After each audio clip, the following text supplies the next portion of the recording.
honey. Today's story is a corporate revenge plot so satisfying it could be served warm with a side of mashed potatoes. We have got nepotism, whistleblowing, career arson, basically Succession, but with more spreadsheets, and pettier people. I didn't set out to destroy a man's career. But when the ladder is rigged and someone's stomping on your fingers as you climb, you either fall or you tear the whole thing down with you. The new VP of Operations was 32, wore leather loafers with no socks, and used the word synergy unironically. His name was Tyler, but everyone in the office quickly learned to call him Ty. He was the founder's son-in-law. And while he had the resume of a guy who once sold ergonomic keyboards on commission, he was now my boss. I had been at the company for 11 years, started in procurement, rose up through supply chain logistics, built the metrics dashboard from scratch. When the previous VP retired, I was the logical successor, until Ty was parachuted in. He didn't even know what a PERT chart was. I asked him in a meeting. He smiled and said, "I am more of a vibes guy." It was insulting. But it didn't get personal until he started rewriting my reports and blaming me for project delays he caused. Worse, he'd pitch my strategies as his own in board meetings. Word for word, sometimes. I found a post-it in the trash once with "Ask Dave for numbers, right pointing arrow. Say it was my idea," scrawled in Sharpie. I started documenting every duplicate deck, every Slack message. Every time he looped me out of calls with execs and then took credit for my fixes. I built a parallel folder structure and stored it off-network. No NDA clause was going to save him. Then came the real insult, a performance review where I was told I lacked visionary initiative and would be reassigned to a floating team. I wasn't fired, I was neutered. That's how nepotists avoid wrongful termination lawsuits. They just make your life unbearable. So I smiled, thanked him for the feedback, and took my stack of screenshots, emails, and time-stamped logs to an employment lawyer. Not just any lawyer. A guy who specialized in corporate sabotage, wrongful demotions, and, key point, whistleblower protections.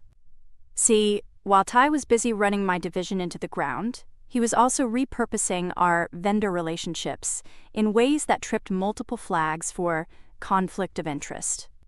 His wife, our founder's daughter, had started a small logistics firm.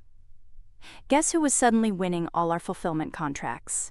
Turns out, if you funnel internal leads to a spouse's company without disclosure, it's not just nepotism, it's a violation of fiduciary responsibility. I had been quietly compiling those invoices too. My lawyer suggested a layered approach. Step 1. Leak just enough data to HR to trigger a review, but not so much that they realize the depth of the iceberg. Step 2. Use the internal investigation as a delay tactic while filing a formal whistleblower complaint with the Department of Labor. Step 3. When HR tried to sweep it, activate. Step 4. External press. And it worked. HR called me in to ask why I was collecting so many redundant internal emails. I cited the data retention policy they themselves issued last year. They backed off. The founder, Ty's father-in-law, called a company-wide all-hands to, quote, clear the air. Ty spoke for 11 minutes about how some people fear change and legacy employees should evolve or exit. I was in the front row, nodding and taking notes. I wasn't even mad. I was watching the fuse burn. 3 days later, an anonymous package showed up at the inboxes of our top 5 clients and the Regional Business Journal. Copies of the no-bid contracts, the family connection, and a set of visionary slides that had metadata proving they were authored by me. I didn't send it, of course, but someone did. The fallout was nuclear. Clients demanded answers. The board suspended Ty, quote, pending investigation. HR tried to get ahead of it, but ended up implicating themselves when it came out. They downgraded my performance review on his recommendation. despite record KP is. The founder stepped aside for health reasons. His daughter filed for divorce. Apparently, the logistics firm was under IRS scrutiny too. I was offered my old job back, with a raise. I declined. I told them I had accepted a position elsewhere, which was true. I had been consulting for one of our competitors for months by then. They made me a VP. I took half our best analysts with me. But here's the twist. 6 months after Ty's meltdown, I got a LinkedIn message from him. No apology. Just a single line. You always were a snake in the grass. I stared at it for a full minute. Then I replied, "Funny, you never noticed the rattling." Okay. First of all, Tyler, sweetie, if you're gonna play corporate Game of Thrones, you might want to learn the rules before you start setting fires. My man out here rocking sockless loafers like he's in a startup rom-com. Meanwhile, OP is basically building a CIA-level evidence bunker. The visionary initiative? Feedback? Babe. That's HR speak for, we want you gone, but we're too chicken to do it legally.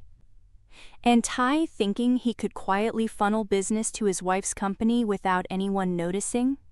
That's not even amateur hour, that's local theater production of Hamlet levels of bad acting. And OP, my God, the patience, the precision.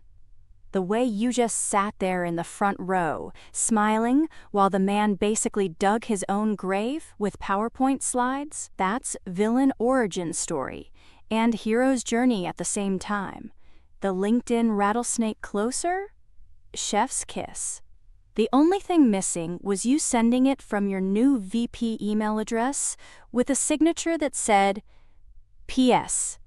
Tell your wife I said hi." This is the corporate equivalent of leaving banana peels all over the floor and then just watching your enemy sprint through the hallway. Somewhere out there, Ty is explaining to a bartender how he actually quit, and it's not like OP ruined him, okay? For anyone taking notes, documenting everything is how you win against bad bosses. Keep receipts, kids.